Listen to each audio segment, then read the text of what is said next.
Hey everyone, and welcome to Top Think. Today we're going to learn about 17 psychology tricks to persuade anyone. Now, let's begin. Number 1. Directed familiarity.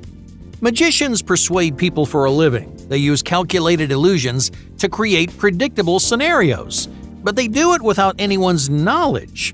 So what can we learn from these masters of persuasion? There's a famous card trick that uses a psychological trick to influence another person's decision. In this trick, the magician flips through a deck of cards. They ask the participant to spot a card, and they hold that mystery card in their mind. But the magician has a secret. As the magician flips through the deck, they linger for a moment longer on one specific card. Most of the time, that card's the one their participant chooses. So why does this card trick work? Well, our brains favor things we see for longer periods of time. Time creates familiarity, and familiarity creates preference. Because we're the most familiar with the specific card, then we're more likely to make a predictable choice. Now, some people argue that tricks like these are manipulative, but there's a big difference between manipulation and persuasion. Persuasion is a pro-social behavior that guides the recipient toward a specific decision. Manipulation, on the other hand, takes advantage of another person by controlling or restricting their choices. Manipulative tactics are unfair and cruel, but persuasion, no matter how you slice it, is an essential skill. Number 2. Provocative phrasing. If you want to persuade other people, language is your most powerful tool. The right phrases can generate interest, attract attention, and persuade anyone of just about anything. All right, let's say you want to sell yourself during a job interview. You want to convince the interviewer to hire you. So, what words create the most persuasive impression? Many people choose safe, familiar phrases. They describe themselves as reliable and hardworking. People do want to hire someone they can depend on, but this language is stale and common. Instead, try using language that does two things. It shows confidence and it stimulates an emotional reaction. For example, you're not just reliable, you're devoted and decisive. You're not just hardworking, you're tenacious and you grab life by the horns. Just a small change in language can leave a lasting impact, so make sure you sell yourself the way you deserve to be sold. Number 3. Negative interest. There are two kinds of persuasive interest. In the last example, we used confident language to create positive interest, but you can also use disparaging language to create negative interest. Negative interest undermines the quality, usefulness, or credibility of a product or idea. To build negative interest, you can use buzzwords like dangerous and untrustworthy. When people feel unsafe or threatened, they run for the hills. Use your persuasive language wisely. So whether you're creating positive or negative interest, there's a fine line between persuasive phrasing and deception. The most persuasive people build up and tear down their ideas without ever bending the truth. My point is, you don't have to lie to get your point across. Just take what's already there and sell it like there's no tomorrow. Number 4. The curiosity gap. Mystery gives you persuasive power because mystery inspires people to find out more. This creates something called a curiosity gap. A curiosity gap's the difference between what you know and what you want to know.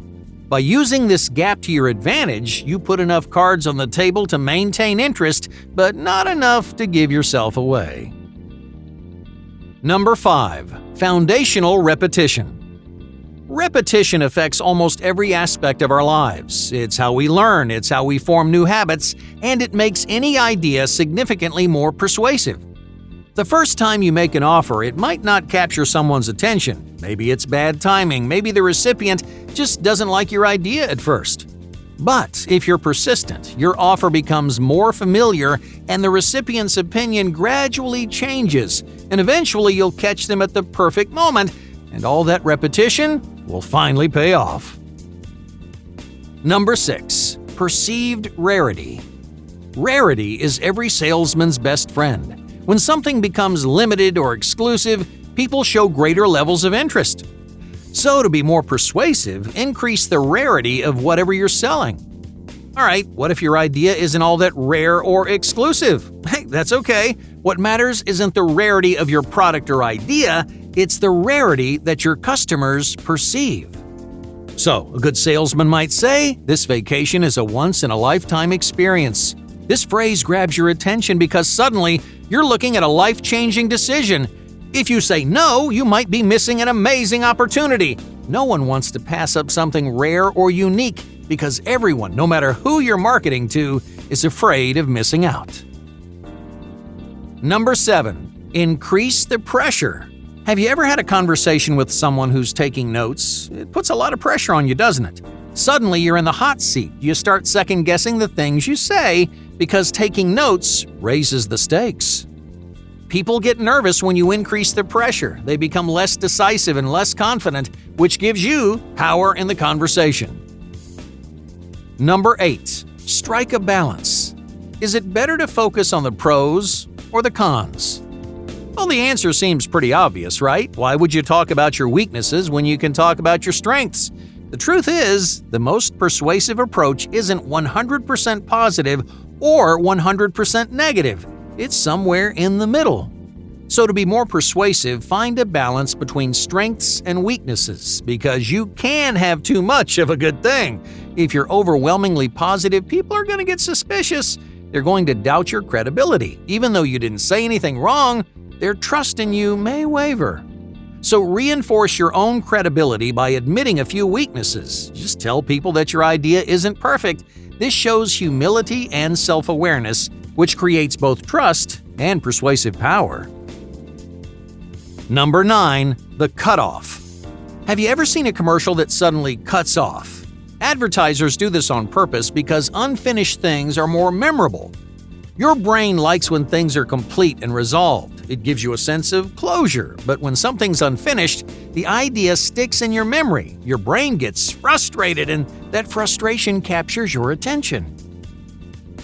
Number 10. Personal connection. If you want to make any pitch more persuasive, then connect with your audience. Tell them about your own experience with your idea or product. Explain how it personally impacted you, because people want a reason to care about and believe in you. By sharing something from your life, your advice carries more weight. Number 11. Top and bottom. Persuasion can be as simple as ordering a list. People pay the most attention to what comes first and what comes last. These two psychological biases are called the primacy effect and the recency effect. Items at the top of any list make the strongest first impressions, so they stay in your memory. Items at the bottom of the list are the most recent, so they feel familiar and persuasive. Restaurants apply these persuasive tricks every day. They place their best dishes at the top and the bottom of their menus, and that small change pushes your brain and your stomach in the right direction. Number 12. Express credibility. What makes you more believable than anyone else? If you want to be persuasive, you need to strengthen your credibility. Do your research and give your ideas a sturdy backbone, because your audience needs to believe you know your stuff. Hey, if they don't believe you, your persuasive power flies out the window. Number 13. Create concentration. Persuasive people don't settle for the background. The background is forgettable. So if you want to be persuasive, you have to make yourself the center of attention. Before you persuade anyone of anything, you have to set the stage for your own success. Find ways to guarantee 100% of their attention. Make them concentrate on you, because that concentration gives you more power. Number 14. Self-persuasion. Most of the time, people don't listen to anyone but themselves. That's why great persuaders encourage people to argue against their own opinions. All right, let's say someone's about to sabotage their success. You want to nudge them in the opposite direction, so what should you say to change their mind? Ask questions like, "Are you sure that's a good idea?" These questions force the other person to open a dialogue with themselves. They begin rethinking through their own decisions, and they may even change their mind. Number 15. Find a story. Every persuasive argument needs a story, because stories evoke emotional reactions. People think persuasion's all about facts and figures, but the most logical arguments aren't always the most scientific. Powerful emotions can pull on the heartstrings of any audience. More often than not, the heart speaks louder than the head. So if you want to be more persuasive, get the heart on board with a good story.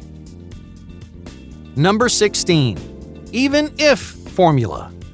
Are there any stock phrases that you can use to make yourself more persuasive? Well, the even if formula offers a flexible structure that you can use in almost any scenario.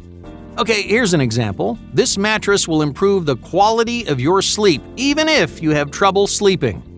Here's another one. Using this phrase can make you more persuasive, even if you're not a persuasive person. You see, this formula emphasizes your point while anticipating the reservations of your audience. In other words, it's an argument and a rebuttal wrapped up into one powerful phrase. Number 17. Concrete proof. The word because is another phrase you can use in any context.